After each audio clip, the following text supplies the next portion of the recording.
Hello बच्चों, let us see the question. This is assertion reason based question जहाँ पे assertion में दिया गया है sodium reacts with oxygen to form Na2O2 that is sodium peroxide but potassium reacts with oxygen to form KO2 that is potassium super oxide. Reason दिया गया है potassium is more reactive than sodium. बात करें बच्चों यहाँ पे इनके की कंसेप्ट क्या होगा बच्चों. यहाँ पे की कंसेप्ट यहाँ पे क्या होगा, हम बोलेंगे ऑक्साइड्स ऑफ एल्कली मेटल्स. ठीक है ना, ये इसका की कंसेप्ट रहने वाला है. हम बात करते हैं यहाँ पे, हम अगर देखें तो हमको क्या है पता है बच्चों कि जो सोडियम है that is Na, sodium combines with oxygen in limited amount. ये क्या करता है, लिमिटेड अमाउंट में ही कंबाइन कर पाता है. क्यों? Due to its small size. ठीक है ना, due to its small size. ठीक है, and hence it forms sodium peroxide. Peroxide में बच्चों क्या होता है, जो परऑक्साइड होता है उसमें जो ऑक्सीजन का स्टेट होता है वो होता है -1. ऑक्सीडेशन स्टेट जो होता है ऑक्सीजन का वो क्या होता है, -1 होता है. तो सोडियम क्या होता है बच्चों, अपने स्मॉल साइज की वजह से लिमिटेड अमाउंट ऑफ ऑक्सीजन से ही कंबाइन करता है और सोडियम परऑक्साइड बनाता है.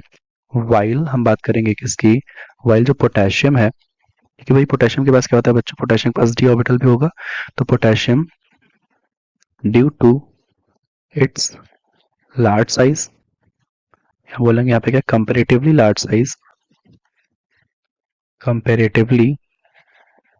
larger size than sodium combines with oxygen and ये क्या बनाएगा, and it forms KO2. ये क्या करेगा, ज्यादा अमाउंट ऑफ ऑक्सीजन के साथ कंबाइन कर पाएगा और यहाँ से क्या बनाएगा, KO2 बनाएगा, जिसको हम क्या बोलते हैं, पोटेशियम सुपर ऑक्साइड बोलते हैं. और सुपर ऑक्साइड कैसे होता है बच्चों, तो जो सुपर ऑक्साइड होता है ये क्या होता है, इसमें जो ऑक्सीजन की ऑक्सीडेशन स्टेट होती है वो -1/2 होती है. ठीक है ना, तो ये हो गया इसका एक्सप्लेनेशन. तो हमने देखा जो रीजन है कि पोटेशियम जो है KO2 बनाता है और सोडियम Na2O2 बनाता है वो इसके साइज पे डिपेंड करता है. ठीक है, तो हमने कहा असर्शन तो हमारा सही है, इसका रीजन हमने देख लिया, साइज हो जाएगा. बट इन्होंने जो यहाँ पे लिखा है कि potassium is more reactive than sodium, तो ये स्टेटमेंट तो सही है क्योंकि डाउन द ग्रुप जाने पे क्या होता है, रिएक्टिविटी बढ़ती है. डाउन द ग्रुप जाने पे क्या होता है बच्चों, जो रिएक्टिविटी है वो इंक्रीजेस. तो देयरफॉर हम क्या बोलेंगे, जो पोटेशियम है is more reactive than sodium. ठीक है, बट ये इसका करेक्ट एक्सप्लेनेशन नहीं है. तो हम क्या बोलेंगे बच्चों, both A and R are true but R is not the correct explanation of A. Option B is the correct answer. I hope you understood. Best of luck.